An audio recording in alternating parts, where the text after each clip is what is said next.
बलियापुर गांव में सोमू अपनी पत्नी मालती और बेटी प्रीति के साथ रहता था।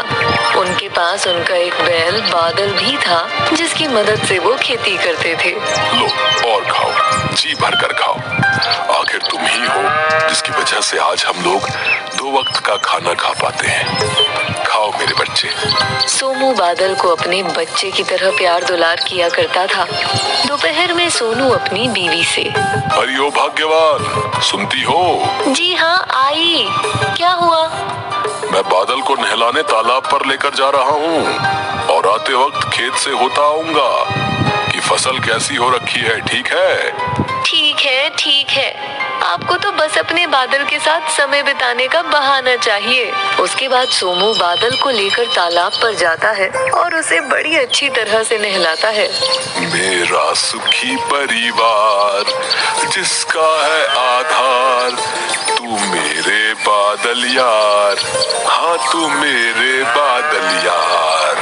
बादल बूढ़ा होने के बावजूद सोमू के साथ मस्ती में झूमता रहता है।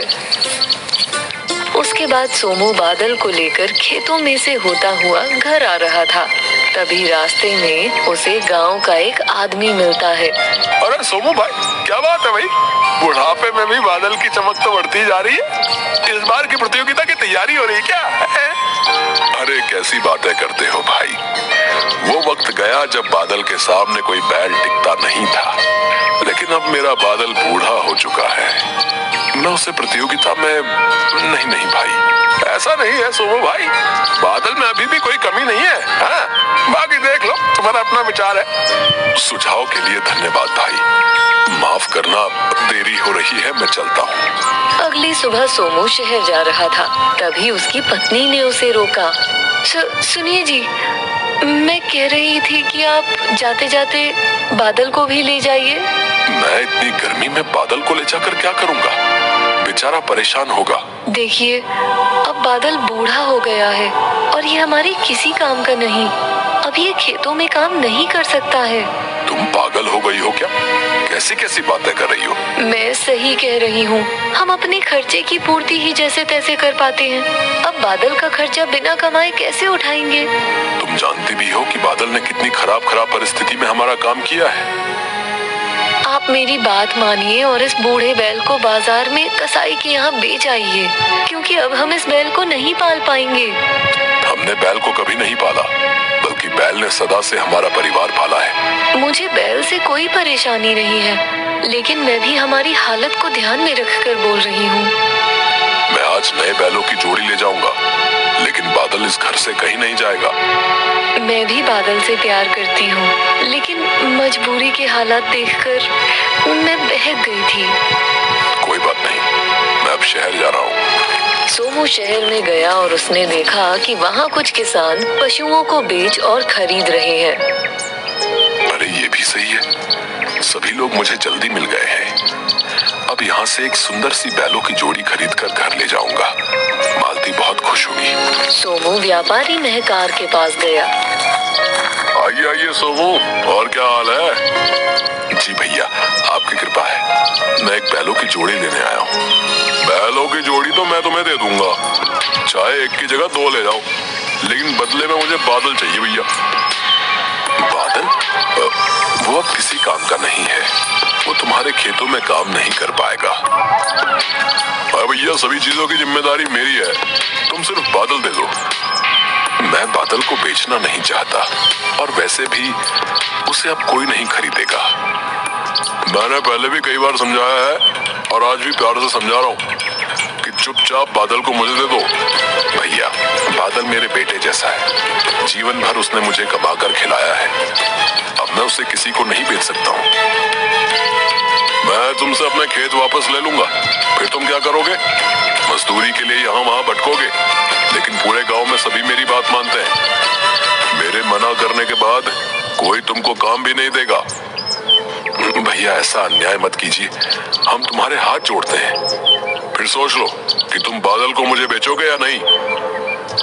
चाहे मेरे कितने भी बुरे दिन आ जाए, लेकिन मैं बादल को तुम्हें नहीं दे पाऊंगा। उसने मेरा बहुत साथ दिया है, अब उसके बुढ़ापे में मैं उसका साथ नहीं छोड़ सकता हूँ। ठीक है, फिर तुम याद रखना कि तुम्हें बादल को ना बेचने की भारी कीमत चुकानी पड़ेगी, समझे? मैं बादल के लिए कुछ भी कीमत चुकाने के लिए तैयार हूँ, लेकिन तुम याद रखना कि तुम किसी गरीब के साथ ये अच्छा नहीं कर रहे हो। सोमू बिना बैल खरीदे ही वापस घर की ओर निकल गया। वहाँ उपस्थित एक अन्य व्यापारी ने महकार से पूछा, महकार भाई, सोमू का बैल बूढ़ा हो चुका है, तुम उसको खरीदने पर क्यों तुले हो? तुम नहीं जानते कि उस बैल में क्या है? मैं उस बैल को खरीद कर बैलों की दौड़ प्रतियोगिता में दौड़ाना चाहता हूँ। मैं कुछ समझा नहीं, वो बूढ़ा बैल कैसे दौड़ पाएगा? और अगर ऐसा होता तो फिर सोमू भी उसे दौड़ा सकता था।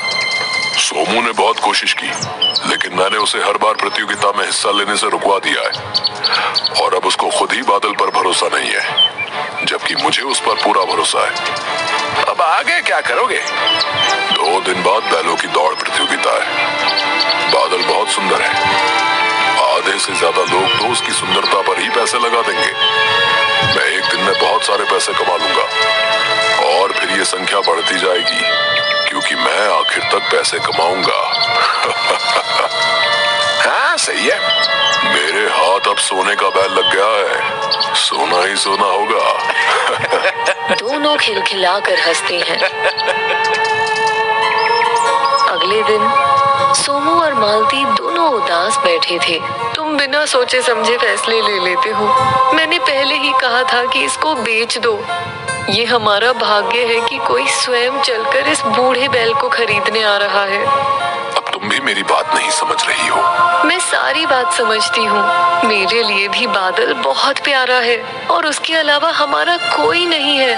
लेकिन महकार बहुत खतरनाक व्यक्ति है, हम उसका सामना कभी नहीं कर पाएंगे। हाँ, मैं भी यही सोच रहा हूँ। महकार जो बोलता है वो करता है। अब वो बादल को हमारे साथ नहीं रहने देगा।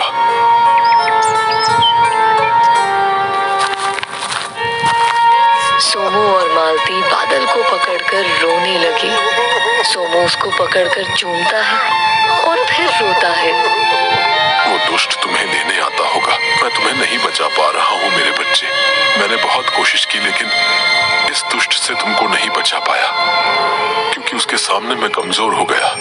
हमें क्षमा कर देना बादल। अब तुमको दुष्ट से बचाना बहुत मुश्किल है। हमारे पास इतना समय भी नहीं बचा कि हम तुम्हारे साथ ये गांव छोड़कर भाग जाएं। बादल कुछ बोल नहीं सकता, लेकिन उसकी भी भावनाएं हैं। उसको सब कुछ समझ आ गया।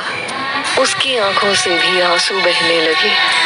सोमू ने बैल को खोला और रात में ही उसे महकार के घर बांध आया।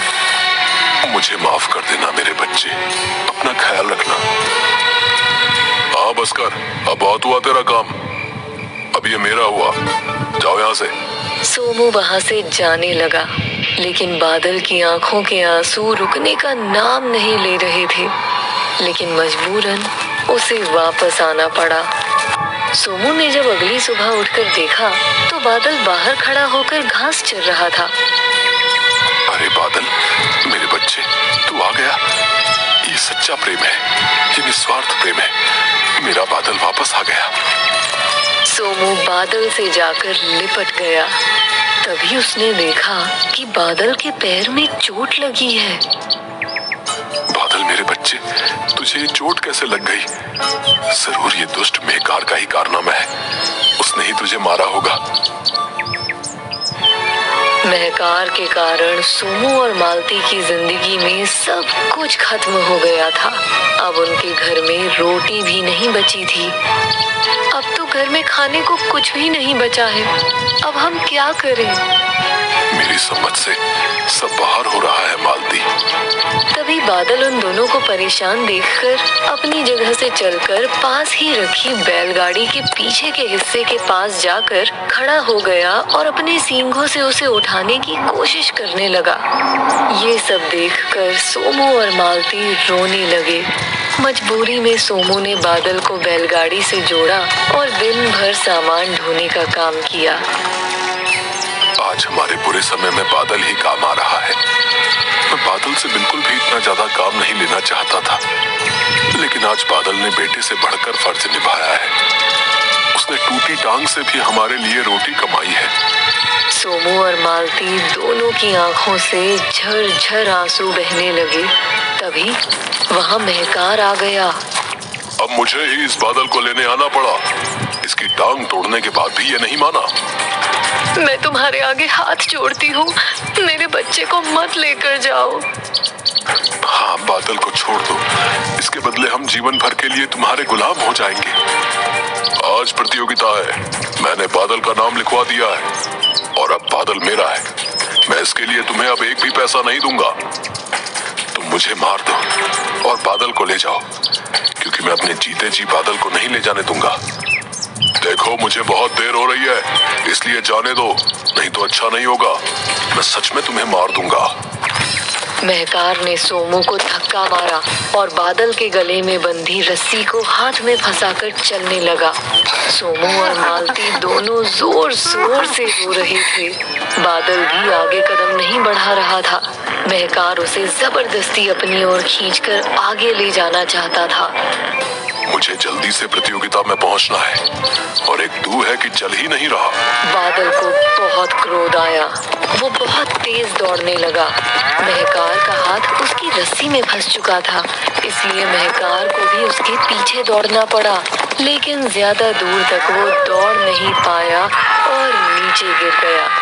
लेकिन बादल नहीं रुका। उसने महकार को पूरे गांव में जमीन पर खदेड़ा। बादल, रुक जा मेरे बच्चे, वो मर जाएगा, रुक जा।